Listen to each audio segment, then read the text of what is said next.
Boa tarde a todos e a todas. Bem-vindos e bem-vindas uma vez mais ao ciclo de Conversas com Ciência, esta que é a sexta sessão deste segundo ciclo de conversas e hoje sobre o tema Proteção Civil. À semelhança das sessões anteriores, esta sessão será gravada para depois mais tarde ficar disponibilizada no nosso site, em iniciativas dos clubes. Acho que quer eu, quer a Gabriela, já não precisamos de apresentações, porque já nos vão conhecendo, como elementos aqui da coordenação dos clubes Ciência Viva na escola pela Ciência Viva, e fazem parte também e estão sempre a acompanhar-nos connosco as nossas colegas da Direção-Geral da Educação, e neste caso temos a nossa colega Marília Ramalho e Catarina Ramos, que estão também connosco. Obrigado por participarem também uma vez mais nestas sessões. Eu passo de imediato a apresentar os nossos convidados de hoje, que é por isso que aqui estamos, e começo pelo professor Domingos Xavier Viegas. É professor jubilado do Departamento de Engenharia Mecânica da Universidade de Coimbra. Desde 1985 tem-se dedicado à investigação sobre os incêndios florestais, com particular ênfase no estudo do comportamento do fogo e da segurança pessoal. Foi membro do Observatório Técnico dos Incêndios Florestais, criado pela Assembleia da República, e é membro do Conselho Executivo da Agência para a Gestão Integrada dos Incêndios Florestais. É consultor do Banco Mundial para assuntos relacionados com os incêndios florestais. Professor Domingos, muito obrigado por ter aceitado o nosso convite e de imediato, portanto, muito agradecemos essa disponibilidade. Convidámos também para esta sessão, e que também de imediato aceitou este nosso desafio, a professora Ângela Santos. Ângela Santos é licenciada em Ciências Geofísicas, variante Meteorologia ou Oceanografia, pela Faculdade de Ciências da Universidade de Lisboa. Tem mestrado e doutoramento em Engenharia Civil pela Universidade de Tohoku, Sendai, no Japão. O seu principal interesse de investigação está relacionado direta e indiretamente com os tsunamis, modelação numérica da propagação e inundação, medidas de mitigação para a comunidade costeira, gestão e planeamento de energia, exercícios e simulações de evacuação. Desde 2011 é investigadora no Centro de Estudos Geográficos do Instituto de Geografia e Ordenamento do Território da Universidade de Lisboa, onde tem desenvolvido várias atividades de docência, orientação de mestrados e investigação. Foi também bolseira de pós-doutoramento e coordenou o projeto de investigação Tsurima entre 2012 e 2015. Recebeu vários prémios nacionais e internacionais e tem mais de 35 publicações, entre artigos, capítulos de livros e atas de conferências. É ainda revisora de várias revistas científicas, quer a nível nacional, quer internacional. Professora Ângela, muito obrigado também por ter aceitado este desafio, e é um gosto tê-la connosco nestas conversas com ciência. E, sem mais demora, eu passo então a palavra ao professor Domingos Xavier. Eu relembro que o chat e o QIA estão disponíveis para qualquer dúvida ou questão que queiram colocar, e depois no final, à semelhança das outras nossas sessões, teremos a oportunidade de colocar as questões aos nossos oradores e ouvir as suas explicações. Professor Domingos, força. Muito obrigado, Pedro e Gabriela. Antes de mais, queria agradecer o convite que me foi dirigido. É com todo gosto que estou a participar nesta sessão de conversa sobre ciência e do Clube Ciência Viva. Queria cumprimentar todos os colegas professores que estão a participar na sessão e agradecer a vossa presença e interesse. De imediato eu iria passar a partilhar a minha apresentação. E penso que estarão a ver, mas tenho que...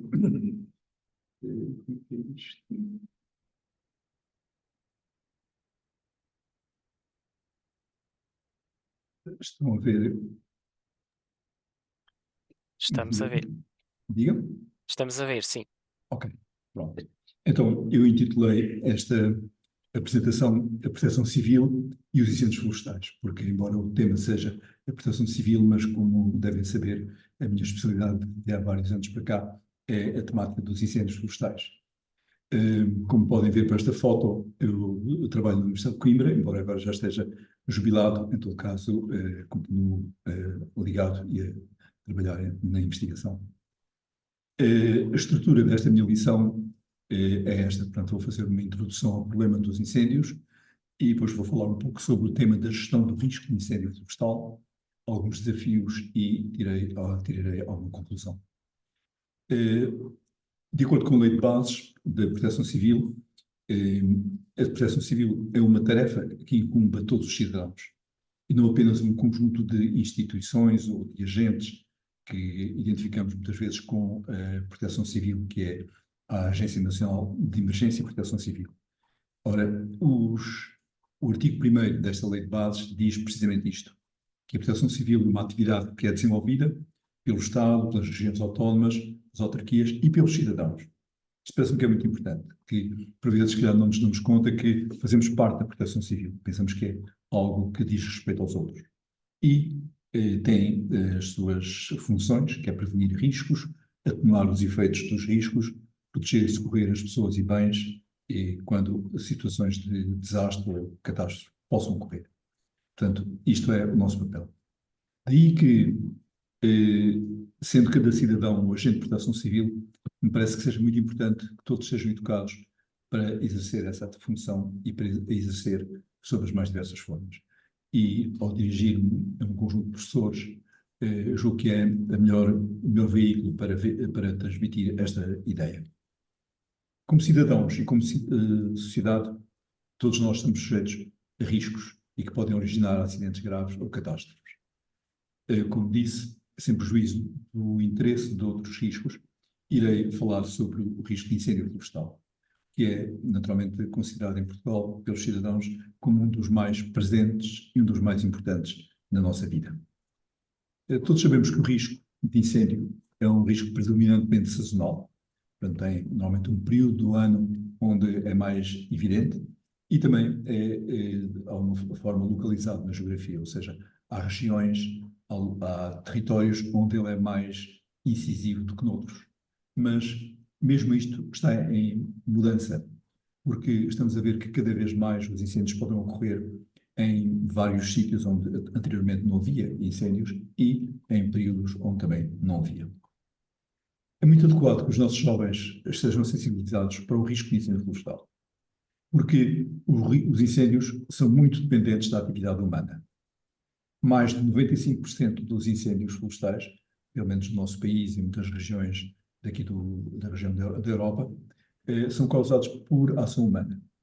Não vou aqui entrar em pormenores se é por ação intencional ou acidental, mas é um facto de que apenas 2 a 5% dos incêndios são causados pela natureza, neste caso provoadas por raios. Há uma frase que me marcou, que vi num texto italiano, que é esta: o homem está no princípio, no meio e no fim de qualquer incêndio florestal. Esta é uma ideia que me parece que é muito importante retermos, que não só pela causalidade do homem, muitas vezes já vimos que está na causa, na origem, está no meio porque pode, com a sua atividade, fazer evoluir o incêndio de uma forma ou de outra, e está no fim também, porque o homem, no sentido lato, naturalmente, vai poder ser o objeto, o alvo do incêndio e sofrer as suas consequências. Se olharmos para o historial dos incêndios no nosso país, e reparem que temos aqui um período de 80 anos de análise de dados, a curva vermelha são a área ardida no país em cada ano. E chamo a vossa atenção que a escala é uma escala logarítmica, portanto temos várias ordens de grandeza de variação destes parâmetros. E o que é que verificamos? Que no século passado, portanto entre os anos 40 e 80, tínhamos registrado no país, estou agora a referir-me aos pontos pretos, que é o número de ocorrências, algumas dezenas ou poucas centenas de incêndios. E tínhamos áreas ardidas de ordem de centenas de hectares, dos milhares de hectares. Mas, a partir dos anos 80, isto mudou. Passámos a ter dezenas de milhares de incêndios, de ocorrências, e passámos a ter áreas ardidas de ordem de centenas de milhares de hectares. Com alguns anos marcados, aqui assim 2003, 2005, em que tivemos, e 2017 naturalmente, tivemos áreas ardidas muito importantes. Ora bem, uma coisa que verificamos é que o número de ocorrências realmente tem vindo a aumentar, mas felizmente está a diminuir. A área ardida, nem por isso, portanto, tem estabilizado aqui à volta dos 100 mil hectares. como vemos, houve uma variação muito grande, quer no número de ocorrências, quer na área ardida. E podemos perguntar-nos a que é que isto é devido. E cada um de vocês, se refletir, certamente encontrará várias respostas. Eu vou tentar ir ao encontro dessas questões. Uma delas é naturalmente a mudança climática. Temos aqui um gráfico que mostra a evolução da temperatura global do solo neste período de tempo, onde vemos que a temperatura média aumentou cerca de 2 graus, 1,5 grau, e, como sabemos, em alguns pontos este aumento foi superior. Por outro lado, também verificamos que houve uma redução da precipitação. Estes são dados de Coimbra. A curva a vermelho é o que seria a precipitação acumulada ao longo destes anos se a precipitação fosse igual ao dos 30 últimos anos do século passado, e a azul é aquilo que nós estamos a registrar. Portanto, estão a ver que está a chover cada vez menos. Em média, cerca de 12% menos de precipitação. E isto tem consequências muito importantes na umidade do solo, na umidade da vegetação e, portanto, na sua disponibilidade para arder. Outro aspecto que é importante, que é a mudança da população. Ao longo destes anos, eu aqui estou apenas a olhar para os últimos 30 a 40 anos, o que é que acontece? A população mudou-se do interior do país para o litoral. E isso foi se acentuando de forma que o interior do país foi ficando cada vez mais despovoado. E não havendo pessoas, essas pessoas que antigamente salvaguardavam o território, que acudiam a qualquer foco de incêndio, a situação mudou muito. E, portanto, tivemos aquela consequência que vimos atrás, naquele aumento do número de ocorrências e do aumento da área ardida. Porque aquela redução da população verificou-se precisamente nas zonas de maior risco de incêndio. Aqui vemos, portanto, essas zonas e o potencial de grandes incêndios, de acordo com os dados estatísticos que mostram que é exatamente nesta região que isso sucede. Portanto, são vários fatores que confluíram, pelo menos em Portugal, para este resultado. E um dos efeitos é o que vemos aqui neste gráfico. Se medirmos a área dos 5 maiores incêndios em cada ano, vemos que essa área tem vindo a aumentar. Até cerca de 2000, apenas tivemos um incêndio com mais que 10 mil hectares. Em 2003 tivemos vários, 2005 também, e aqui, reparem que em 2017, os 5 maiores incêndios foram maiores do que tudo o que tinha acontecido antes. Portanto, esta é uma situação que claramente mostra que há um agravamento do problema ao longo do tempo. Outro indício é o alargamento do período de incêndios. Aqui estamos a comparar dois períodos de 2 décadas, de 1980 até 2000 e de 2000 a 2020, vemos que o número de incêndios por dia tem vindo a estender-se ao longo do ano. E o mesmo acontece com a área ardida. Enquanto que antes tínhamos o período de incêndios bem marcado no verão, agora estamos a ter um segundo período na primavera e também, às vezes, até mesmo no outono, e acontece aquilo que eu estava a dizer antes, que estamos a ter cada vez incêndios ao longo de um período mais alargado. E as projeções futuras mostram isso. Este mapa é um estudo feito por colegas nossos da Universidade de Aveiro e mostra que no mês de agosto para 2100, em comparação com a situação atual, vê-se um alargamento deste indicador de risco de incêndio. O FWI é um indicador, ou seja, à medida que este indicador aumenta o perigo de incêndio, portanto, temos probabilidade de ter mais incêndios e maiores áreas ardidas. Portanto, isto acontece de acordo com vários cenários, não só em Portugal, mas também noutras regiões. E aí não estamos sós. Reparem nos Estados Unidos, que é um país que tem muitos recursos para proteger a sua floresta, apesar dos grandes esforços que eles fazem e investimentos que fazem. A área ardida em média tem vindo a aumentar e aqui estamos a falar de milhões de hectares. Portanto, 1 milhão de hectares, 2, 3, por aí fora. O mesmo direi a respeito do Canadá. O Canadá também, a área ardida ao longo destes vários anos, enfim, andou aqui a oscilar, mas vejam o que aconteceu nestes últimos 3 anos. E no ano passado, a área ardida foi de 17 milhões de hectares. Quando a média era da ordem dos 4 milhões de hectares ou menos, o ano passado eles tiveram 17 milhões de hectares. O que mostra que há qualquer coisa que pode, de repente, mudar e dar origem a estes efeitos. Também há aspectos positivos. Felizmente, ao longo destes anos tem vindo melhorar a eficácia do combate. E isso nota-se que das ocorrências que há, em 1980, metade eram menores do que 1 hectare, não ultrapassavam 1 hectare. E essa percentagem tem vindo a diminuir, ou seja, atualmente não mais de 15% das ocorrências tornam-se superiores a 1 hectare. Porquê? Porque tem havido um grande aumento do combate e da sua eficácia. Isso associado a um outro indicador, que é o número de ocorrências diárias ao longo de um conjunto de anos. Como podem ver, tínhamos aqui no início deste período dias com centenas de ocorrências diárias. Isto, naturalmente, estamos a falar do meio do verão. Felizmente, este número de ocorrências tem vindo a diminuir. E nos últimos anos, como podem ver, temos tido poucos dias com mais de 100 ou 200 ocorrências por dia. Isto é muito importante, porque também, felizmente, tem havido um efeito de sensibilização das pessoas, e isso nota-se sobretudo a partir de 2017, em que tivemos aquela grande desgraça, em que realmente as pessoas se capacitaram que têm que pôr menos fogo.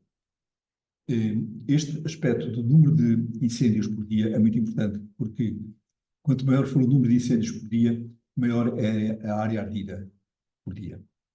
E o que é que este gráfico mostra? É que estamos a comparar diferentes períodos de 5 anos e verificamos que, à medida que avançamos no tempo, a área ardida tem vindo a diminuir, ou seja, a eficácia do combate tem vindo a aumentar, mas se o número de ocorrências for muito grande, não há diferença entre os vários períodos.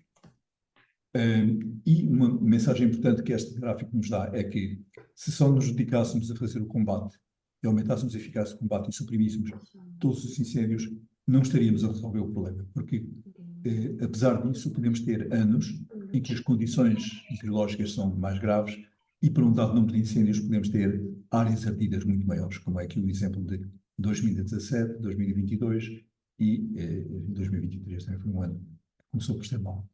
Portanto, estamos a ver aqui que é muito importante reduzir o número de incêndios e melhorar a eficácia de combate, mas não basta. Tem que se trabalhar em várias outras frentes.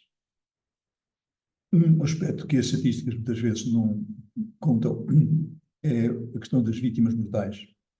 A minha equipa tem vindo a dedicar-se a este problema da segurança das pessoas. E aqui neste gráfico temos duas curvas. A curva azul é a de pessoas, cidadãos comuns mortos, e a curva vermelha é do operacionais. Até 2017 tínhamos mais operacionais mortos em incêndios do que civis, mas a partir daqui a situação inverteu-se. E isto está a acontecer um pouco por todo o mundo, ou seja, estamos a ter cada vez mais incêndios de grandes dimensões que atingem zonas onde as pessoas vivem e depois podem causar exatamente a morte de grande número de cidadãos. O risco de incêndio tem que ser gerido. E a gestão do incêndio, do risco, é uma tarefa que é complexa, que envolve um grande número de tarefas e de entidades que têm que colaborar entre elas de uma forma articulada e integrada. Nós não podemos considerar que, no problema de gerir o risco, há coisas mais importantes do que outras. Há pessoas ou entidades que são mais relevantes do que outras. Todos são importantes. E os cidadãos também fazem parte deste problema, em todos os níveis de resolução. E para gerir o risco de incêndio, tal como noutros riscos, nós temos que juntar 3 componentes. Essas componentes são estas 3. Temos que ter uma estratégia de gestão, temos que ter uma estrutura de gestão e temos que ter um sistema que governa o risco de incêndio. Todo este trabalho é feito para servir os cidadãos. Os cidadãos que estão representados por diferentes grupos de pessoas com diferentes funções, mas todos eles fazem parte deste processo, deste sistema e têm as suas funções. Eu vou explicar um pouco melhor o que é cada uma destas componentes. A estratégia é aquilo que resulta do conhecimento do risco. Nós estamos a falar do risco de incêndio florestal. Se o queremos abordar, se o queremos reduzir, se queremos minimizar, temos que conhecê-lo bem. E isso é uma tarefa que compete muito à investigação científica. que procura estudar a fundo esse problema. Depois, o outro é a estrutura, que é o conjunto de princípios, regras, objetivos, metodologias que devem ser consensuais, ou seja, derivando da estratégia, há um conjunto de regras que devem ser aceitas por todos para exatamente gerir o risco de uma forma integrada. E, por fim, temos o sistema de governo do risco, que é o conjunto das instituições, dos agentes que trabalham no risco e que, por exemplo, definem a legislação, que distribuem os recursos pelas várias entidades e fazem exatamente essa gestão. Vamos entrar um pouco mais em detalhe em cada um deles. Para a estratégia de gestão, como eu disse, corresponde ao conhecimento do risco. Nós, na comunidade científica, há muitos anos que andamos a investigar o risco de incêndio, como outras pessoas investigam outros riscos, nas suas várias componentes. Eu sou, presentemente, coordenador de um projeto europeu em que estamos a trabalhar exatamente neste tema e que desenvolvemos uma estratégia para gerir o risco. O resultado desse trabalho foi este diagrama. Peço desculpa, ele está em inglês, não vou, portanto, também entrar aqui em pormenores sobre ele, mas só para vos chamar a atenção que o risco tem estas três componentes. Tem o perigo, tem a exposição e tem a vulnerabilidade. O perigo, no caso dos incêndios, naturalmente, é o fogo e o fumo que é produzido por ele, o qual depende de vários fatores, depende da ignição, que pode ser de causa humana ou causa natural. A propagação depende de vários fatores, combustíveis, o terreno e a meteorologia.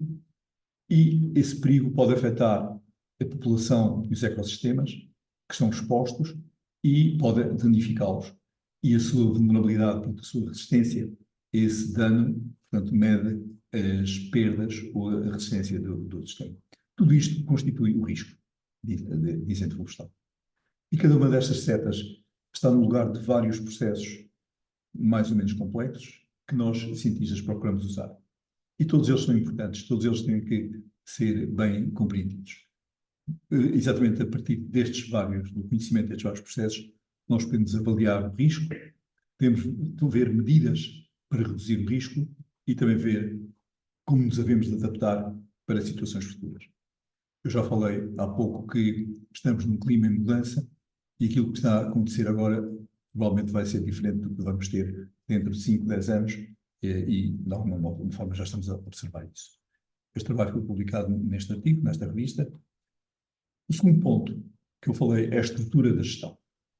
Portanto, tendo nós identificado o risco, tendo conhecido a fundo, e aquele diagrama, enfim, é apenas uma proposta de abordagem do conhecimento, nós temos que criar uma estrutura que vai gerir o risco. Essa estrutura é constituída por um conjunto de princípios, de objetivos, de um plano de trabalho e de processos operacionais e também de sistema de monitorização e avaliação.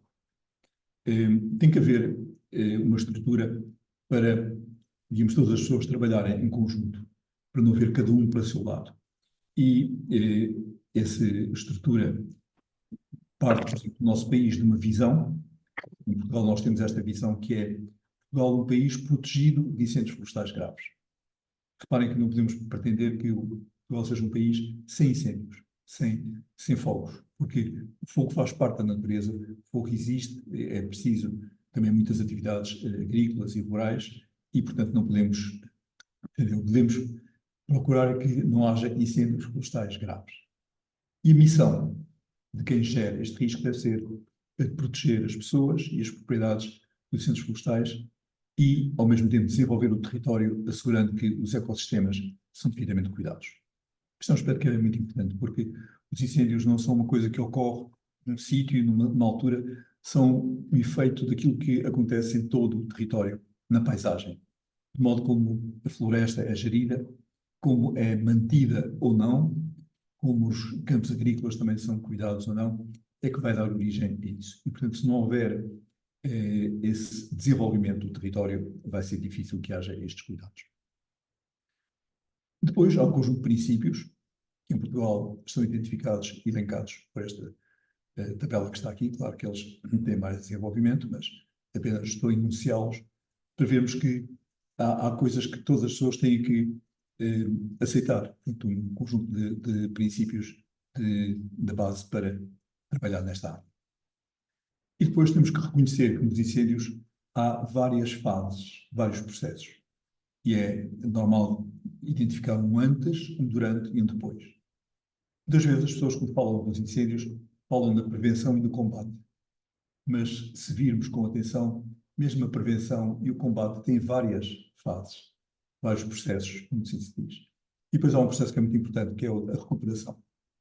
Se uma área arde, se uma comunidade é atingida por um incêndio, não podemos simplesmente eliminar o fogo, temos que procurar recuperar essa comunidade, temos que procurar pôr as condições iniciais, ou se possível melhor, e preparar essa comunidade para situações futuras de resistir uma melhor ainda ao problema do incêndio. Portanto, temos estes vários processos. E, por fim, temos o governo. Para fazer todo este conjunto de processos, precisamos de um grande número de recursos que estão organizados em instituições e entidades e alguns deles, portanto, com um elevado grau de especialização. A necessidade destes recursos pode variar no espaço e no tempo. Por exemplo, antigamente não era necessário haver que os bombeiros fossem para o território ou que estivessem a vigiar, porque já lá estavam as pessoas. Mas isso já não acontece. E, portanto, é necessário a sociedade organizar-se e enviar sistemas de vigilância, enviar pessoas para combater os fogos. E daí que temos no sistema de gestão de incêndios rurais uma panóplia de entidades, que eu aqui tenho apenas as siglas, não vou entrar em pormenores, mas são várias instituições que participam no processo. Eu pus aqui naturalmente também os cidadãos, porque não podemos esquecer que os cidadãos fazem parte deste processo. Aqui há uns anos, no Observatório Técnico Independente da Assembleia da República, fizemos um estudo do sistema e propusemos este diagrama, que estão a ver que é bem complexo, que envolve e tem representadas várias instituições que estão envolvidas no sistema. E se calhar não estão todas. Parece uma coisa realmente muito complicada, mas isto já reduz a complexidade do problema. E podemos dizer, mas se calhar aqui entidades a mais. Não todas elas são precisas. Cada uma delas tem o seu papel. E o que é importante é que trabalhem, cada uma faça o que tem a fazer e de uma forma ligada e integrada. Aqui temos sistemas, entidades das florestas, da Guarda Republicana, os bombeiros, a Proteção Civil, mas todos eles têm que estar ligados a trabalhar em conjunto. Temos, naturalmente, desafios neste problema, que são os grandes incêndios, são o maior problema que temos, e sobretudo aqueles que se comportam daquilo de modo extremo, daqueles que se propagam muito rapidamente. E é um problema que também está a surgir cada vez mais, que é da chamada interface urbana-florestal, que é a zona onde vivem as pessoas, nas áreas urbanas, que estão junto à floresta, onde os incêndios podem chegar. E como eu disse há pouco, cada vez mais estas áreas estão a crescer e estão a ser atingidas e estamos a ter mais vítimas mortais devido ao crescimento deste problema. Um outro desafio é o conhecimento. Não podemos pensar que o conhecimento nesta matéria já está atingido, já está cristalizado. Há muita coisa que não sabemos. Nós temos que recorrer, antes de mais, ao conhecimento, ao que já existe, e fazê-lo com uma atitude crítica, e temos também que fazer progredir o conhecimento através de investigação científica. Essa tem sido a minha tarefa, ao longo dos mais de 40 anos que leva a estudar este assunto, e deixa-me que vos apresente um pouco, digamos, a minha equipa de investigadores, que está aqui nesta fotografia, que são todos dedicados ao tema dos incêndios. Vários deles são doutorados, são pessoas de vários países, com vários backgrounds, e trabalhamos permanentemente para melhorar, ajudar o problema. Temos este edifício, que é o nosso laboratório de estudos sobre incêndios florestais, no qual temos vários equipamentos que usamos para estudar vários aspectos do comportamento do fogo e tentar, assim, contribuir para melhorar a segurança. Nós temos no passado estudado vários casos de incêndios reais. Este aqui são os incêndios do ano 2017. Todos estamos recordados no incêndio de Pedrógão, foi aquele que causou um grande número de vítimas. A minha equipa estudou, a pedido do governo, este incêndio em pormenor. Verificámos que ele começou em 2 pontos, debaixo de uma linha elétrica, em duas horas diferentes e estudamos a evolução do incêndio com todo o pormenor. Aqui vemos, a partir desta hora, das 6 da tarde, o incêndio começou a tornar-se completamente desgovernado. E um par de horas mais tarde, aliás, como viram que eram 2 focos de incêndio, depois, a partir desta hora, começaram a juntar-se e, quando se juntaram, criaram nesta zona um perigo muito grande para as pessoas que lá estão. Não sei se vou conseguir mostrar-vos este vídeo. Este vídeo foi feito no nosso laboratório, mostra, digamos, os 2 incêndios, a uma determinada hora, e aqui temos as estradas, e cada ponto deste é um local onde morreram pessoas. Aqui neste local morreram 30 pessoas na estrada. Estão a ver os 2 incêndios, estão a propagar-se e com o vento eles começam a juntar-se. E o facto de eles se juntarem cria aqui nesta região efeitos de propagação de fogo absolutamente devastadores. As pessoas que estavam aqui, para onde quer que fossem, não encontravam de saída e estavam sempre no meio do fogo e, como viram, várias delas morreram aqui. E, para terminar, eu gostava de mostrar um outro caso que nós estudamos. Foi um acidente que ocorreu em Armamar, em 85, no qual morreram 14 bombeiros. Foi este acidente que me motivou a mim, pessoalmente, a estudar este tema. Neste acidente, este senhor foi o único sobrevivente e perdeu aqui o irmão e um filho, entre os 14 bombeiros que aqui morreram. Nós conseguimos também simular no laboratório o que é que será passado neste acidente. Os bombeiros estavam aqui no cimo desta colina, deste desfiladeiro, começaram a descer para atravessar o vale e ir socorrer uma aldeia que estava a pedir socorro. Mas eles não sabiam que havia um incêndio que estava no vale, que tinham perdido de vista. E o que é que acontece? Quando eles estavam aqui a chegar ao fundo do desfiladeiro, o fogo corta-lhes a saída e faz isto. Estão a ver, daqueles 15 homens que estavam aqui dentro, apenas um sobreviveu àquilo que eu já mostrei. Portanto, isto permite-nos perceber aquilo que se dá passado e nós mostramos este vídeo a quem visita o nosso laboratório para exatamente perceber este problema. Para terminar, direi que os incêndios florestais colocam-nos grandes desafios para a sociedade. Embora já os tenhamos há muitos anos, vão adquirindo contornos e criando desafios que exigem uma preparação adequada para os enfrentar. A Proteção Civil, pelo seu estatuto, tem um papel de grande relevo na gestão do problema. Perante os cidadãos é reconhecida como sendo a face das entidades que dependem do Estado para a sua resolução. Mas os cidadãos também fazem parte da Proteção Civil e devem também assumir esse papel e responsabilidade. E com isto termino. Muito obrigado pela vossa atenção. Obrigado, professor Domingos, pela partilha. Eu relembro que podem colocar alguma dúvida, alguma questão ou sugestão no nosso QIA, perguntas e respostas, e que depois, mais tarde, também colocaremos ao professor Domingos para vermos explicadas. Passo então agora a palavra à professora Ângela. Não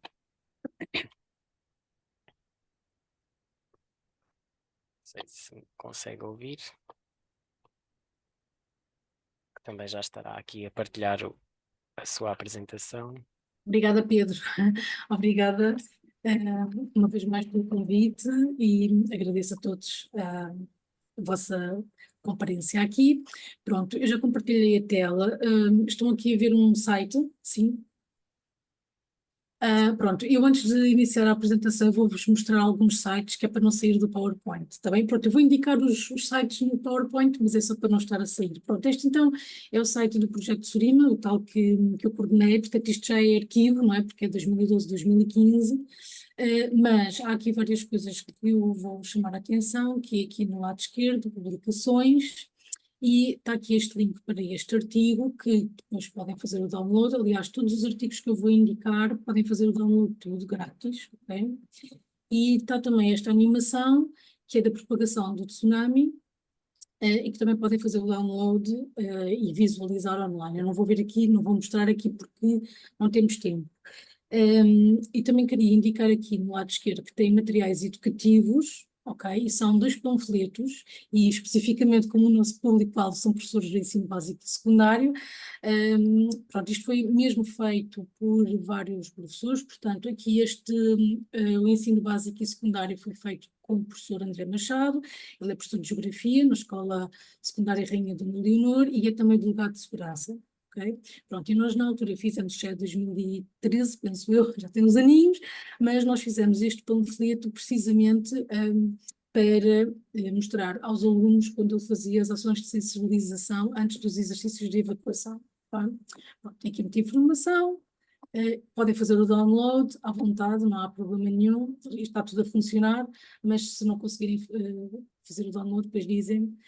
Outro panfleto informativo é para os mais pequeninos, é do ensino básico. Isto é um panfleto, portanto, isto está em tamanho A4, eles podem imprimir como livreto, se quiserem imprimir. Nós pusemos aqui com algumas atividades, para que isto é para os mais pequeninos, não é? Pronto, a ideia é imprimirem isto em tamanho A4, dobram ao meio, portanto fica cada folha cada página com tamanho A5 e é para as crianças fazerem atividades, etc. O terceiro site que eu vos queria mostrar é... Ui, estou aqui a fugir. Está. Pronto, outro site é sobre especificamente o tsunami de 1755 na Baixa. Okay.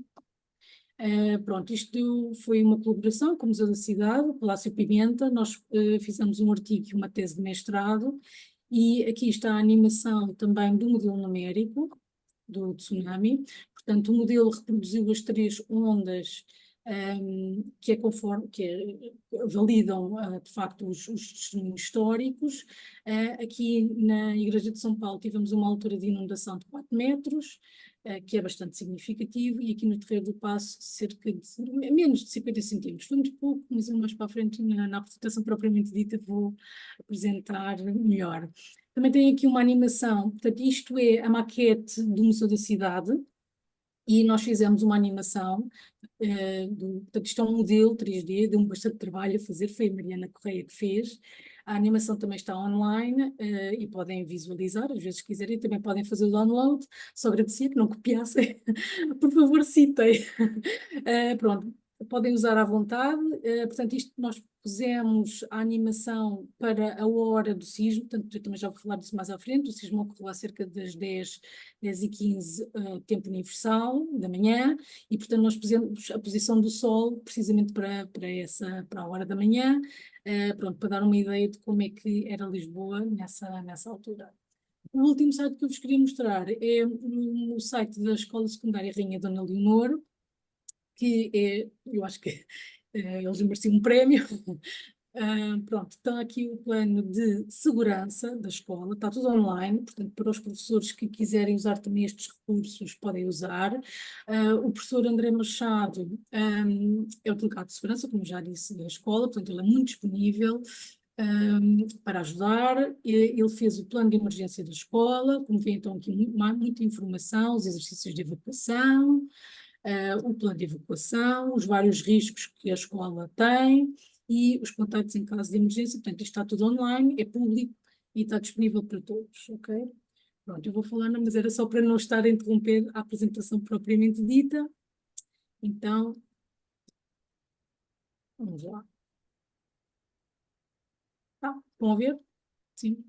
Sim. Pronto, portanto, o título da minha apresentação é a Prática de Exercícios de Evacuação em Escolas do Ensino Básico e Secundário. Vou falar então sobre o enquadramento, porque é que isto é preciso, embora o professor Domingos Xavier já mostrou bastante, porque todos os riscos, a base é sempre a mesma, não interessa se é incêndios florestais ou sismos ou tsunamis. Vou apresentar brevemente a atividade sísmica em Portugal continental, o que se sabe sobre o evento de 1755, muito resumidamente, o planeamento de emergência em Setúbal, que é um exemplo de um município que tem trabalhado bastante nesta área, alguns materiais educativos e outros recursos. Então, todos nós sabemos que é obrigatório que cada escola tenha um plano de emergência e que este deve ser atualizado sempre que necessário. No entanto, sabe-se que há escolas que não têm plano de emergência ou não está atualizado. É obrigatória a realização de pelo menos um exercício de evacuação por ano para testar o plano de emergência interno da escola. No entanto, sabe-se que há escolas que ainda não fazem. Há escolas que fazem exercícios, mas apenas para cumprir a legislação calendária. No entanto, não dão a formação, nem sessão de esclarecimentos, nem qualquer enquadramento antes do exercício. E, portanto, como consequência, sabe-se que há alunos, docentes e funcionários que ficam com a ideia que o exercício de evacuação é apenas para sair do edifício, nada de especial, ou andar. Desconhecem o plano de emergência da escola e não sabem atuar em situação de emergência, não têm o kit de emergência em casa e também não têm o plano de emergência familiar. Portanto, isto é tudo no seguimento do que o professor Domingos já falou. Evidentemente que isto é a base de planeamento de emergência para tudo. Portanto, os objetivos da minha apresentação é, uma vez mais, relembrar a importância da sensibilização, formação, educação e informação para os cidadãos agirem numa situação de emergência e, obviamente, que isto começa nas escolas. E também dar-vos recursos e conhecimento, tanto aos professores como aos alunos, e pronto, isto também vai ficar online, e, portanto, o meu objetivo é, no fundo, enfim, dar aqui algum feedback, não é, nesta parte. Portanto, antes dos exercícios de evacuação, deve-se dar um enquadramento aos alunos, aos funcionários e aos novos professores da escola, o que é preciso e porque é que realmente é necessário e qual é o enquadramento, principalmente em relação aos sismos em Portugal. Então, a atividade sísmica, isto é de um artigo, está online, está aqui o link, podem também fazer o download, se fizerem também a pesquisa pelo título também encontram, e vou-vos mostrar algumas figuras deste artigo. Portanto, isto é, de uma forma muito, muito simples, a sismotectónica aqui do Atlântico Nordeste, portanto aqui está Portugal, temos aqui as ilhas dos Açores, não é? E a crista média oceânica divide então a placa norte-americana da placa euroasiática e da placa africana. Aqui, ao largo de Portugal continental, o movimento dominante que nós temos aqui é um movimento de compressão, ok? E por isso é que temos sismos. Esta figura mostra um zoom aqui, então, ao largo de Portugal continental. Tipicamente nós chamamos altimetria ou topografia quando estamos a falar acima do nível médio do mar, e abaixo do nível médio do mar chamamos batimetria. Portanto, o que está aqui em foco a azul é a batimetria, ok? Portanto, é na variação da profundidade com a latitude e a longitude. E vocês veem que há aqui, de facto, muitas estruturas. O fundo do mar não é direitinho, não é plano de maneira nenhuma. Portanto, todas estas estruturas estão associadas e aparecem porque, efetivamente, nós temos movimentos de compressão aqui ao largo de Portugal continental. Aqui, então, a maior estrutura é o Banco de Corringe, que chega aos 25 metros de profundidade. Portanto, é muito shallow, ou seja, é muito pouco profundo, não é? Tem cerca de 5 km de profundidade. E pronto, há aqui outras estruturas, e se nós compararmos os sismos que temos tido em Portugal, os dados que eu tenho aqui, que eu recolhi na altura para este artigo, eram de 2000 a 2007, mas se formos agora ver a atualidade, não varia muito mais que isto. E vocês veem que os sismos não estão distribuídos de uma forma aleatória, não é? Eles estão agrupados, não é? Clusters, ou seja, por zonas, não é? Fazem grupos, e estes grupos correspondem precisamente às estruturas batimétricas que nós temos aqui, ou seja, os sismos ocorrem onde há falhas, ok? Pronto, se vocês virem aqui a figura, portanto, esta figura da esquerda é a magnitude, e temos essencialmente sismos pequeninos, toda a gente sabe disso, não é? Todas as semanas temos sismos em Portugal continental, a maior parte deles a gente não sente. Então, são sismos pequeninos. Mas, por outro lado, se virmos aqui a figura do meio, que é a profundidade focal, ou seja, é a profundidade em que o epicentro ocorreu, nós vemos que os sismos, a maior parte dos sismos aqui que ocorrem em Portugal continental, são pouco profundos, portanto a profundidade é menor que 10 km. Isto quer dizer que qualquer sismo, por muito pequenino que seja, é muito amplificado. E nós já sabemos também que, apesar da atividade sísmica ser moderada, nós já tivemos vários sismos grandes no passado, e alguns geraram tsunamis. Portanto, estão aqui os principais: 1722, 1969, que eu vou falar muito brevemente, 1755, que é o mais conhecido. Temos algumas dúvidas em relação a 1858, 1531 foi um sismo e um tsunami muito local em Lisboa, e o sismo de Navente, de 1909, que foi, portanto, o epicentro foi em terra, não gerou tsunami. Então, o evento de 1755, portanto, eu vou falar muito, muito brevemente. Chamamos a atenção de uma apresentação que eu fiz em 2022, que foi no GEO. Isto está online, a apresentação dura cerca de 55 minutos, portanto, eu não vou falar 55 minutos. Convido-vos a ver, portanto, há aqui o link, isto é no Facebook do GEO, ok? E encontram facilmente, mas eu vou falar muito, muito brevemente de, então, o que é que nós sabemos sobre 1755. Bom, o sismo ocorreu em 1 de novembro, foi um sábado, era feriado, dia de Todos os Santos. O sismo teve epicentro no Banco de Corringe, 10h15, 10h16, tempo universal. O sismo durou cerca de 2 minutos, com magnitude 8,7, e foi seguido por 2 abalos, por 2 réplicas. Portanto, a duração total do evento sísmico, ou seja, que nós chamamos dos tais 3 abalos, varia entre 2 e 15 minutos. Durante muitos anos, muita gente dizia que isto era muito esquisito. Não é nada esquisito, é perfeitamente normal. Portanto, quando temos um sismo de elevada magnitude, é normal que ocorram réplicas imediatamente após o sismo. Nós também temos efeitos de sítio, reflexão e refração das ondas sísmicas nas várias camadas do interior da Terra. Temos o relaxamento e estabilização da litosfera, placas tectónicas e das falhas, e a própria percepção das pessoas. Portanto, a duração destes 3 abalos, entre 2 e 15 minutos, é perfeitamente plausível. E, inclusivamente, nos sismos de 2004 e 2011, 2004 no Oceano Índico, 2011 no Japão, há relatos muito semelhantes. Portanto, é perfeitamente normal, não há nada de esquisito, nem as pessoas inventaram, nem nada disso. Do ponto de vista do tsunami, que é o que me interessa especificamente, portanto, considero então que o sismo foi magnitude 8,7 e durou cerca de 2 minutos. A localização da fonte, que nós em inglês chamamos a Tsunami Source Area, e o comportamento geral à escala regional, está no tal artigo de 2009, e a animação que está no site, podem fazer o download, portanto no site do Projeto Surima, e que eu também falei na apresentação de 2002 no GEO, mas aqui não tenho tempo, se quiserem depois no fim posso mostrar outra vez, mas essencialmente a modelação numérica do tsunami reproduz, de um modo geral, uns relatos históricos e também alguns registros sedimentares em Inglaterra, e, portanto, de um modo geral, podemos validar a fonte do tsunami. Em relação à escala local, nós focámos em Lisboa, portanto, naquele outro site que eu vos mostrei sobre a Baixa, sobre a zona ribeirinha de Lisboa. Portanto, isto são as freguesias históricas e nós sobrepusemos com a cartografia atual. Portanto, nós considerámos em 2009 5 freguesias históricas e identificámos 32 edifícios, sendo 17 religiosos.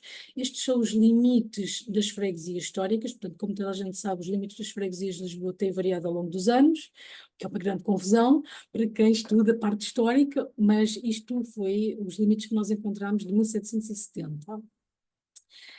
E a grande conclusão que nós tirámos foi que nós separámos os efeitos do sismo, do incêndio e do tsunami, e de um modo geral o que se vê é que estas freguesias foram essencialmente destruídas pelo incêndio e não pelo sismo. Portanto, o professor Domingos Xavier falou dos incêndios florestais, os incêndios urbanos também são um problema, e a propagação é um bocadinho mais complicada, mas pronto, foi exatamente o que se passou aqui. Portanto, houve a ignição com o sismo e propagou-se muito, muito rapidamente. Só de salientar 2 coisas que é importante para o planeamento de emergência. Esta é a Igreja de São Paulo, e houve muitas pessoas, portanto cerca de 40 pessoas, salvo erro, que se refugiaram aqui na igreja. Faz sentido do ponto de vista da cultura do século XVIII e da religião portuguesa e de Lisboa do século XVIII. No entanto, em termos de planeamento de emergência, não foi uma boa decisão. Porquê? As pessoas refugiaram-se dentro da igreja. O tsunami foi cerca de 4 metros de profundidade, portanto 4 metros a partir do chão, okay? É significativo. O que é que acontece? As pessoas ficaram encurraladas dentro da igreja, o incêndio propagou-se rapidamente e, infelizmente, essas pessoas morreram. Portanto, se as pessoas, e para quem conhece Lisboa, sabe que aqui é a zona de Santa Catarina, não é? Portanto, aqui é São Paulo, a seguir é Santa Catarina e há o Mirador de Santa Catarina.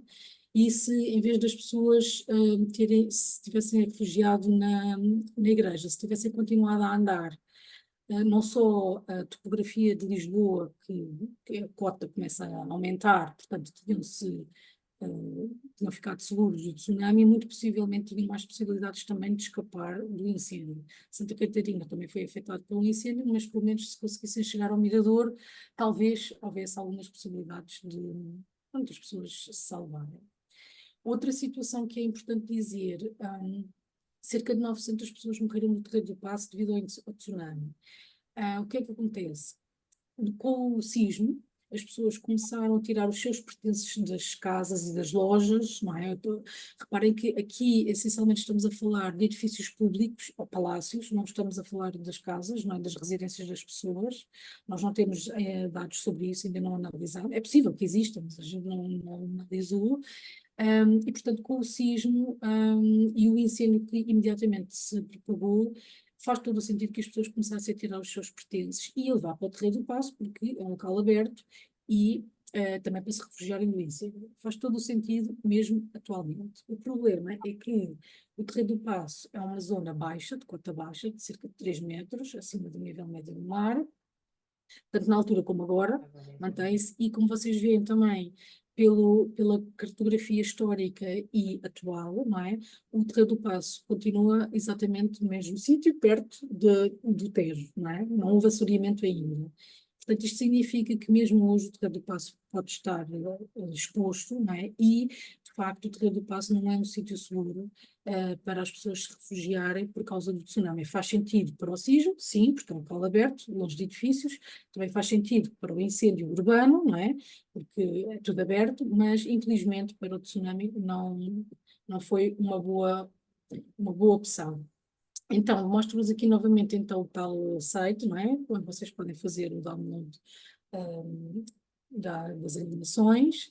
E vou-vos falar ainda também de um outro artigo que é de uma tempestade Hércules que ocorreu em 2014. Bem, mas o que é que as tempestades de inverno têm a ver com os tsunamis?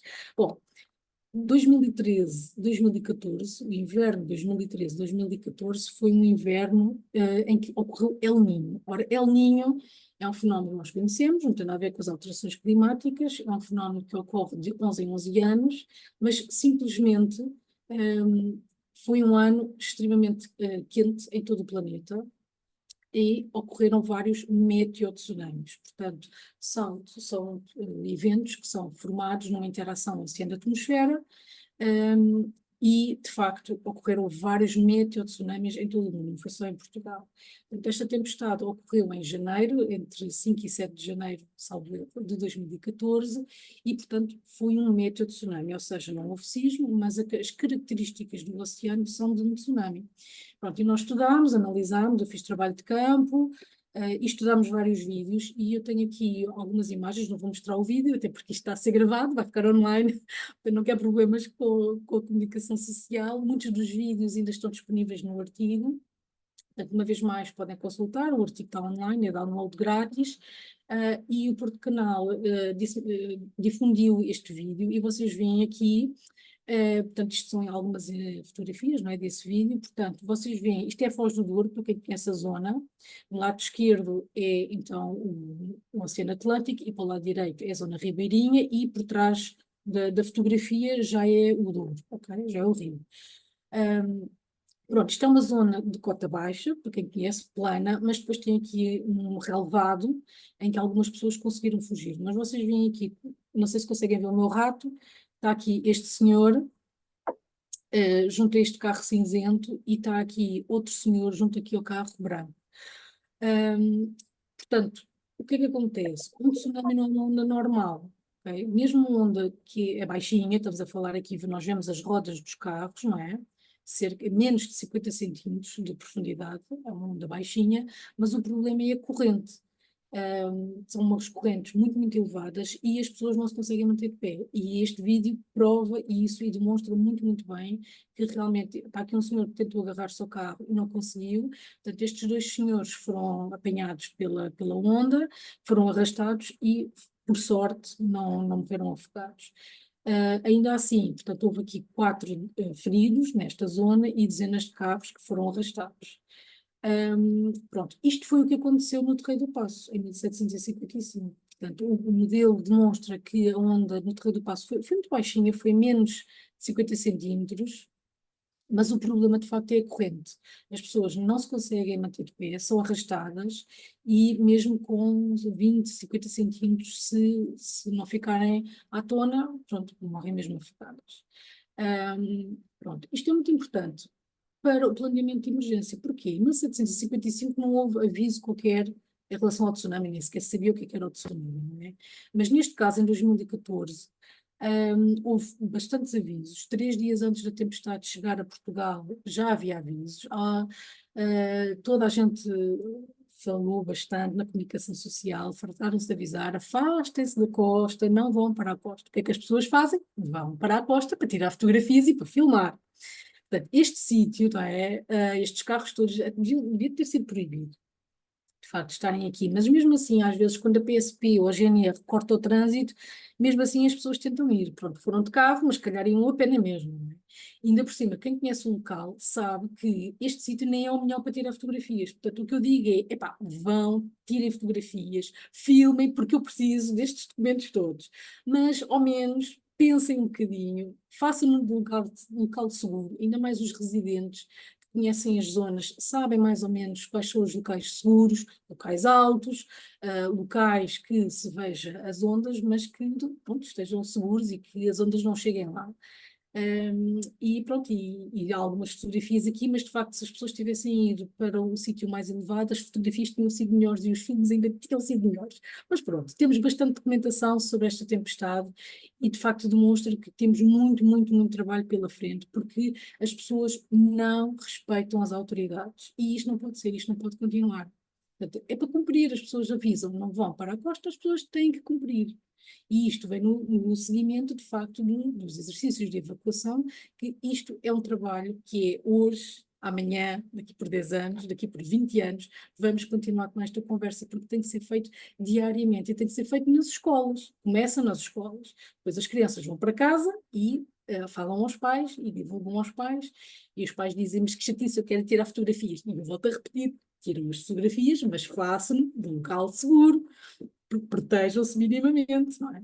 Pronto, portanto, isto é um exemplo, de facto, que temos muito trabalho pela frente e este evento valida muitas das coisas que ocorreram em 1755, não só aqui, mas noutros locais. Okay? Pronto, muito brevemente vou falar da freguesia histórica de Santo Estevão, que é hoje, para quem conhece a zona do bairro de Alfama, ok? Este edifício Y, para quem conhece, é o atual Museu da Marinha, ok? E depois aqui mais para o lado direito do museu é a Estação de Santa Apolónia, dos comboios, ok? Pronto, e nós uma vez mais sobrepusemos a cartografia histórica com a cartografia atual e no que nós chegámos à conclusão com esta pesquisa. Portanto, nós tivemos acesso a novos dados que nunca ninguém analisou ao fim destes anos todos, ainda se encontra assim, umas relíquias de vez em quando. Nós identificámos 13 edifícios, dos quais 3 são religiosos. E o que estes dados permitiram é um detalhe à rua, não é? Portanto, vocês veem aqui, nós pusemos as ruas e assinalámos os principais edifícios da freguesia.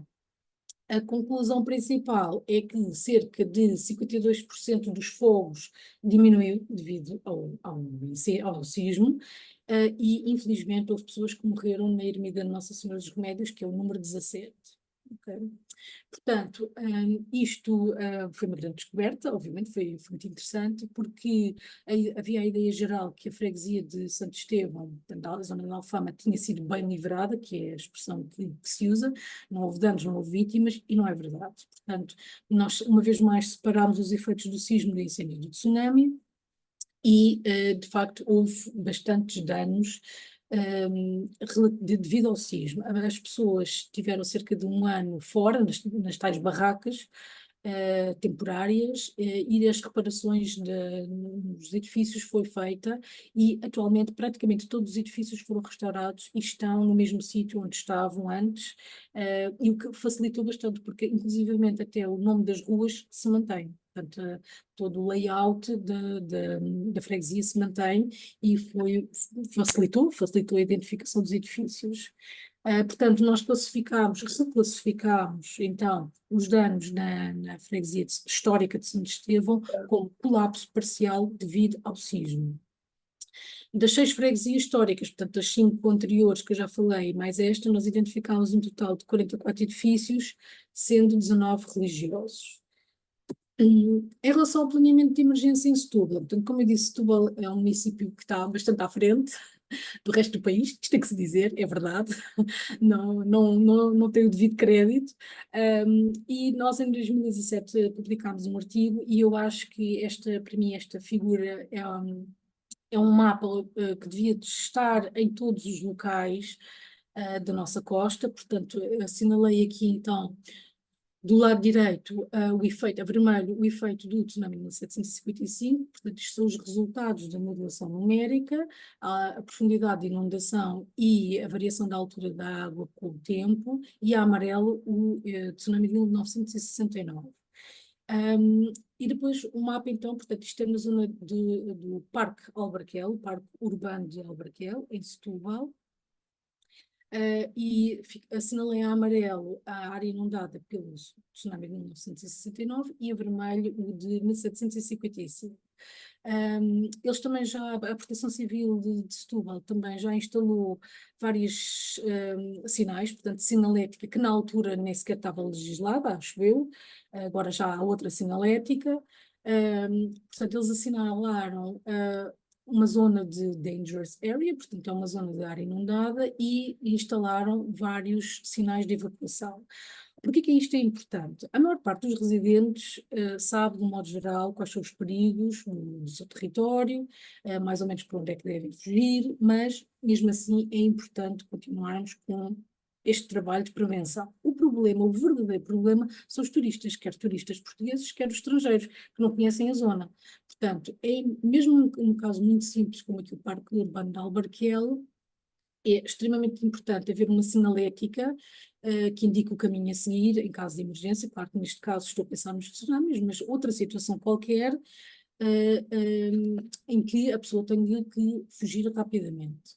E para quem conhece a zona, portanto, o parque é uma zona bastante plana, mas tem, portanto, aqui já é verde, não é? Esta zona florestal já é a Serra da Arrábida e tem um declive bastante acentuado. Portanto, aqui as zonas seguras que estão assinaladas com estes sinais azuis já estão a cota acima dos 20 metros, portanto, mais que seguros para as pessoas se refugiarem, e também há espaço suficiente ao longo das várias estradas para as pessoas ficarem. Uma coisa muito interessante, que nunca ninguém fala nisto, Setúbal foi o primeiro município do país a instalar um TAD, que é este pontinho aqui azul, que é o Tsunami Alerting Device. Foi um evento eletrónico experimental, penso que em 2011, e que é precisamente para difundir em tempo real várias informações. Claro, nós estamos a pensar nos tsunamis, mas não tem de ser necessariamente os tsunamis, inclusivamente eles podem pôr em tempo real mais informação, quer eletrónica, portanto escrita, quer por áudio. Portanto, isto foi muito inovador na altura e, apesar de ter custos, não é? Como qualquer aparelho eletrónico tem manutenção, essas coisas, pronto, a gente sabe disso, mas acho que foi uma experiência muito interessante e que deve ser mais difundida. Nós também fizemos por ocasião do aniversário do sismo de 1969, em 2019, fizemos um vídeo, o vídeo tem cerca de 14 minutos, eu não vou mostrar aqui, está disponível no YouTube, e se fizerem pesquisa por memórias do sismo de 1969, encontram, e também é um vídeo bastante interessante. Materiais educativos, portanto, os panfletos do Tsurima, já mostrei, não é? São 2 panfletos, portanto, para o ensino básico e para o ensino secundário. A terra trema, acho que toda a gente já sabe disso, os professores certeza que sabem, mas indico aqui apenas para, se calhar, os delegados de segurança que estão a fazer estas coisas pela primeira vez e que podem ficar um bocadinho perdidos, devem contactar sempre os serviços municipais de proteção civil do seu município e, de facto, o exemplo da Escola Secundária Rainha Dona Leonor, que tem sido bastante pioneira já há bastantes anos, que o professor André Machado tem feito o plano de emergência e faz sempre exercícios de evacuação e, para ter uma ideia, já fez também simulacro full scale, portanto, envolveu o PSP, os bombeiros, que eles também têm que praticar, também é importante dizer isto, não é? Nós temos, mas a emergência também tem que praticar. Finalmente, só para terminar, outros recursos. Portanto, ao Seminário Nacional nós propomos, coordenação do professor Sérgio Paulino do IGOT, isto é especificamente para alunos do secundário, se calhar alguns professores que estão aqui a assistir já conhecem e já participaram, não tem especificamente a ver com exercícios de evacuação, o tema é livre, mas é mais um recurso que os professores podem usar. Só queria chamar a atenção que está patenteado, portanto não tentem copiar, já houve aí umas tentativas e é tolerância zero a copiarem a ideia. Não tentem nem de perto nem de longe, mas estamos disponíveis para colaborar sempre. A Conferência dos Riscos, portanto, a Riscos é uma associação que tem feito vários encontros ao longo dos anos e eles recentemente têm publicado neste site todos os encontros, ou pelo menos os encontros científicos mais recentes, e disponibilizam também as apresentações, ou algumas das apresentações, e o livro de datas é mais um recurso que os professores podem usar. Conferência Internacional de Riscos de Segurança e Cidadania, que se realiza em Setúbal, cada 2 anos, também está tudo disponível online, os livros das datas, as apresentações, e pronto, todo o tipo de recursos que os professores podem usar, e houve recentemente a Conferência Nacional sobre Políticas Públicas de Proteção Civil. Estão aqui os links, mas obviamente que se forem ao Google encontram. E porquê é que eu estou a dizer estas conferências? Porque estas conferências, principalmente a de riscos na última edição, fizeram acreditação para professores, portanto, para precisamente dar oportunidade a professores de ensino secundário e de ensino básico de participarem, dão a acreditação, que também é bom para o currículo e, uma vez mais, também para motivar a participação. Finalmente, queria só deixar aqui também mais um link. A Embaixada do Japão tem feito desde há alguns anos para cá vários ciclos de conferências, mas estão a inovar e agora fizeram o primeiro vídeo, porque já está online, portanto também está no YouTube, e se pesquisarem também encontram, tem aqui o link. O objetivo é a partilha de experiências de ex-bolseiros que foram para o Japão. Já agora eu fui uma ex-bolseira, eu estive no Japão, não é? Com um dos programas do governo japonês, mas para além das bolsas continuarem, há programas de intercâmbio também para professores. Portanto, tem havido algum intercâmbio muito interessante entre escolas japonesas e portuguesas, e que pode ser mais um recurso que os professores podem obter. Não é? Pronto, e é tudo. Muito obrigada pela vossa atenção. Obrigado, professora Ângela, também pela partilha e também por esta partilha, lá está, destes recursos e toda esta informação que os professores depois podem também consultar. Eu volto a perguntar, se tiverem alguma questão, alguma dúvida, por favor, coloquem no nosso QIA para podermos colocar quer ao professor Domingos, quer à professora Ângela. Há aqui já uma questão e esta primeira eu começo pelo professor Domingos e depois vou também à professora Ângela, que eu próprio tenho aqui duas notas que retirei. Professor Domingos, a professora Ana Medeiros pergunta o seguinte: se é possível, em tempo real, conseguir saber o comportamento de um fogo florestal e dessa forma poder antecipar, por exemplo, na evacuação segura, ter uma evacuação segura das populações. Há forma de fazer isso em tempo real? Muito obrigado pela questão. Realmente esse é um dos grandes objetivos do nosso trabalho de investigação, que é prever o comportamento do incêndio. O que eu posso dizer é que, em muitos casos, é possível, ou seja, há situações em que realmente o comportamento do fogo é previsível e podemos antecipar, enfim, durante algumas horas, 1, 2, 3 horas, qual vai ser o desenvolvimento geral do fogo. Mas há também situações em que o fogo tem uma dinâmica própria e cria processos de propagação que não estão ainda bem estudados, portanto são temas em que nós também temos vindo a trabalhar, que é bem mais difícil e mais imprevisível o seu comportamento. Vou dar um exemplo, por exemplo, no incêndio de Pedrógão Grande, o conhecimento que havia não nos permitia prever que ele tivesse aquele desenvolvimento.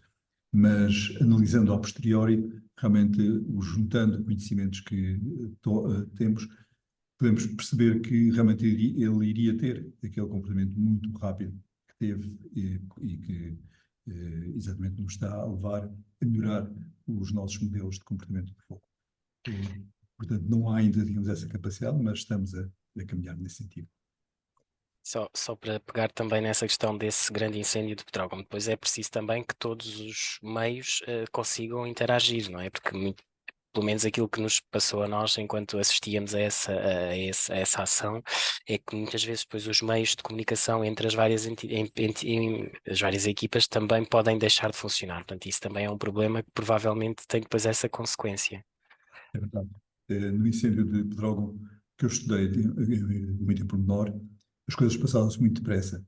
Aquelas mortes ocorreram em cerca de 2 horas e não foi de modo algum possível os meios de socorro chegarem junto de onde as pessoas estavam e muitas pessoas que até estavam a tentar retirar-se de lá, como eu expliquei, não conseguiam. Depois houve uma perda completa de comunicações, muitos sistemas de telemóveis foram queimados e, portanto, deixou de haver essa possibilidade de as pessoas comunicarem. Os próprios meios de socorro, a própria coordenação do combate ficou completamente, digamos, desorganizada. Em boa parte também pelo facto de ter havido aquelas mortes. Como compreendem, é completamente diferente gerir um combate ao incêndio de um outro em que se sabe que há 20, 30 pessoas que morreram. Portanto, é muito difícil separar uma coisa da outra, daí que tudo aquilo se complicou, mas como disse, a perda de comunicação que houve, de comunicações que houve, agravou muito o processo. Obrigado, professor.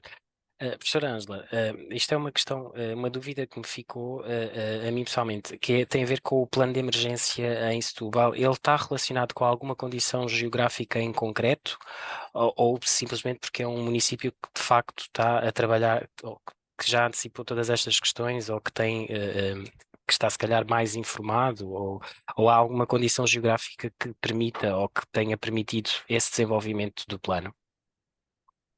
Bem, para começar, eles têm um serviço de sapadores, a maior parte dos municípios em Portugal não tem, não é? Tudo com bombeiros voluntários. Eu acho que eles têm mais 4 corporações de bombeiros voluntários, mas acima de tudo tem sido um trabalho realizado por eles há muitos anos. E segundo, é um município muito heterogéneo. Tem empresas Seveso, indústria Seveso, que tem características muito. Pronto, é indústria pesada e perigosa, não é? E está inserida no Parque Natural da Arrábida e está inserida no estuário do Sado, se fosse hoje não é autorizado, mas já está, então não vai sair, não é? Portanto, eles têm ali muita coisa para se entreterem. Tem a Arrábida, não é? Que é o perigo dos incêndios florestais, e se calhar o professor Domingos Xavier pode falar melhor, não é? Que há uns anos um incêndio bastante complicado lá, portanto, a questão é, e no seguimento que o professor Domingos falou, a questão é, para qualquer risco, o problema e onde nós devemos atuar é sempre a prevenção. Prevenir, não é como se costuma dizer, o seguro morreu de velho. Portanto, prevenir é sempre a melhor ferramenta, digamos assim. Mas para isso é preciso haver trabalho diário, não é? Isso leva-me só aqui, peço desculpa interrompê-la, leva-me só aqui a uma questão que também que um dos professores ou professoras nos fez chegar, que tem a ver com essa mesma questão do risco, que é este aumento dos mídia digital e a facilidade de acesso às redes sociais e a partilha rápida da informação é cada vez mais difícil depois afastar as populações dessas zonas de risco, não é? Porque depois a curiosidade também entra aqui na equação. Sim, pois, mas eu volto a repetir, não é? Vão lá, tirem fotografias, Em filmem, pontos filmem, seguros. e filmem, e mais, e mais, e mais, e mais, mas façam num local seguro, não é? Porque Exato. é muito importante, de facto, documentarmos. Aliás, durante o 11 de setembro foi uma das questões éticas que apareceu, não é? Porque muitos jornalistas começaram a tirar fotografias e, ao princípio, as pessoas ficaram chocadas, mas depois eles explicaram que estavam a tentar documentar e toda a gente entendeu que era importante documentar, não é? E nós precisamos de informação. Nós, no fundo, o que a gente faz, quer o professor Domingos, relativamente aos incêndios florestais, quer eu em relação aos sismos e aos tsunamis, nós, no fundo, fazemos uma análise forense, que é, há um desastre e a gente tem que reconstruir, tanto quanto possível, o que é que aconteceu. Quanto mais informação, quanto mais dados, quanto mais documentos nós tivermos, melhor. E, de facto, as fotografias e os vídeos das pessoas são importantíssimos. Não, não vale a pena proibir, não, não vamos proibir. Eu não quero proibir, só temos é que alertar para fazerem de forma segura, não é? Pronto, só queria também acrescentar ainda que Setúbal também tem uma zona histórica, muito antiga, não é? Não falei de Setúbal em relação ao evento de 1755, mas houve também incêndio em Setúbal, houve também bastantes danos em Setúbal, portanto a zona histórica, o centro histórico de Setúbal já existia na altura e tal como Lisboa foi reconstruído, portanto, como qualquer rua estreita tem problemas, portanto Setúbal é um município de facto é muito heterogéneo, volto a repetir, não é? E tem muitos problemas, tem o estuário do Sado, que também tem que ser protegido, e é um trabalho diário que a Proteção Civil e os bombeiros fazem e que, lá está, eles têm que falar uns com os outros, porque uns estão mais à frente que os outros, uns estão mais motivados que os outros, mas os problemas são horizontais, não é? Exato, exato. Obrigado, professora Ângela. Há aqui uma questão que eu acho que pode ser para ambos e podem responder, se calhar, um de cada vez, e tem a ver com a questão agora focando no nosso público, que são os professores e que trabalham com os alunos, que tem a ver com os simulacros. Simulacros destas, por exemplo, de um tsunami ou, por exemplo, de um fogo, quer mais florestal ou até mesmo urbano, não deveriam ser feitos com uma maior frequência e, neste caso, com uma incidência específica dos procedimentos que se deve ter naquela zona em concreto? Bem, eu disse na apresentação que nas escolas, especificamente nas escolas, os exercícios de evacuação são obrigatórios pelo menos uma vez por ano. Sim, Portanto, o plano de emergência existe, foi o que eu disse no início, não é? O plano de emergência é obrigatório, mas há escolas que não têm, ou têm, mas não é conhecido nem atualizado. Portanto, é obrigatório fazer-se um exercício de evacuação por ano em todas as escolas. A gente sabe que não fazem, e há vários motivos para não fazerem, e se calhar devíamos organizar outra sessão para os professores dizerem os problemas que têm e porque é que não fazem, e que soluções fica a podemos, sugestão. podemos, porque há muitas razões, eu não apontei isso, mas sabemos. Portanto, é obrigatório fazerem um exercício de evacuação uma vez por ano, para testarem o plano de emergência interno, ou seja, o plano de emergência da escola. Idealmente, que é o que a Escola Secundária Rainha Dona Leonor já faz, é um simulacro full scale, portanto é um simulacro em que envolve não só o staff da escola, não é, os alunos, portanto toda a gente, a população escolar, mas também os agentes de emergência, portanto PSP, bombeiros e os serviços municipais de proteção civil, que devem sempre acompanhar como observadores, mas que num simulacro também têm que ter um papel ativo. Portanto, isso seria o ideal. A gente sabe que não é possível, não é? Mas é obrigatório por lei. Mas voltamos ao mesmo. A lei em Portugal existe, não é cumprida.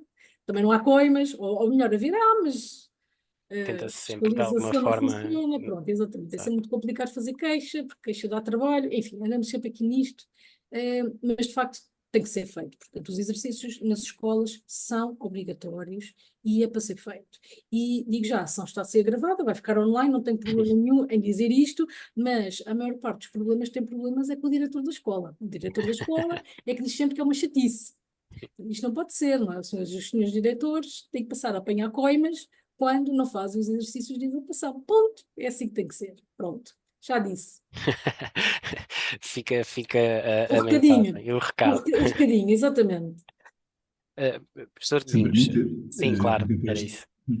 este tema dos simulacros, naturalmente sou a favor dos simulacros, em ambiente escolar, quer em contexto, sei lá, de uma situação de um fim de um incêndio, o que quer que seja, julgo que é importante os estudantes, os alunos fazerem parte, praticarem estes exercícios, para se sentirem que fazem parte, digamos, de um todo e que devem ter alguma disciplina, devem ter alguma noção do que fazer. Quanto mais não seja o simulacro de sair da própria sala, de ir para um ponto de encontro, um ponto de reunião, enfim, de saber o que devem fazer após isso. Felizmente, enfim, não há assim grandes situações de incêndios nas escolas ou na proximidade das escolas, mas isso leva-me a um outro tópico que é a evacuação de aldeias em caso de incêndio. Muitas vezes é necessário. E esses casos também devem ser objeto de estudos e de simulacros. E, naturalmente, se as crianças forem educadas nas escolas a participarem neste tipo de exercícios, terem, digamos, alguma disciplina e a seguir determinadas linhas, mais facilmente também atuarão nas suas casas com os seus familiares e encorajá-los a participar. E, enfim, numa situação real que oxalá não ocorra, também poderão ter um complemento que ajude nesse aspecto a seguir, portanto, regras saber, e seguir procedimentos que haja. Obrigado. Antes de só colocar a última questão, permitam-me só, professores e professoras, dizer que vai surgir no vosso ecrã a questão de se pretendem ou não o certificado de participação nesta sessão das Conversas com Ciência. Devem apenas preencher com o vosso e-mail e, por favor, confirmem mesmo que o e-mail está de forma correta, porque senão depois é muito difícil para nós fazer-vos chegar esse certificado. Nós estamos em falta com os outros certificados, estamos a trabalhar nisso, portanto, havemos de conseguir enviar-vos todos os certificados das várias sessões deste segundo ciclo de Conversas com Ciência. Só para terminarmos, colocar mais uma questão, e eu creio que poderá ser tanto para o professor Domingos como para a professora Ângela, que tem a ver, e é uma questão da professora Laura Diniz, da Escola Profissional de Agricultura de Marco de Canaveses, que diz que no próximo ano letivo terão um curso técnico de proteção civil. E a pergunta é se têm algum conhecimento de parcerias específicas para as escolas, ou seja, se há entidades que as escolas possam contactar para este fim, para enriquecer, digamos assim, este curso em específico que a professora diz que vão lançar no próximo ano letivo. Pela minha parte, não sei exatamente em que âmbito é que o curso vai desenvolver. Na temática dos incêndios, naturalmente nós temos todo o gosto, toda a abertura em colaborar e participar. Aqui na região onde estamos, na região de Coimbra, temos um protocolo com a Câmara Municipal da Lousã, que nos leva grupos de estudantes aqui do Conselho a visitar o nosso laboratório de incêndios, e recebemos todos os anos imensas visitas, portanto, de estudantes ao laboratório para apresentar coisas relacionadas com os incêndios. Também há alguma colaboração que possam querer da nossa parte em temas relacionados com o fogo, o componente do fogo e os incêndios, também estamos disponíveis. Obrigado, professor. Professora Ângela, eu não sei se ia acrescentar alguma Não alguma tenho nada nota. a acrescentar, não sei. Pronto. Eu agradeço a participação do professor Domingos e da professora Ângela. Uma vez mais, muito obrigado por terem aceitado este nosso convite para estarem connosco hoje nesta sexta sessão, a última sessão deste segundo ciclo de Conversas com Ciência. Da minha parte e da Gabriela, pela Ciência Viva, e das nossas colegas da Direção-Geral de Educação, a Marília e a Catarina, que estão também aqui connosco, agradecemos uma vez mais aos professores e professoras que ao longo destas sessões participaram sempre, estiveram presentes a acompanhar-nos. Nós voltamos no início do próximo ano letivo. Desejo-vos a todos e a todas um bom final de ano letivo, boas férias e vemo-nos no início do próximo ano letivo. Obrigado e boa tarde. Muito obrigado, boa tarde. Obrigado.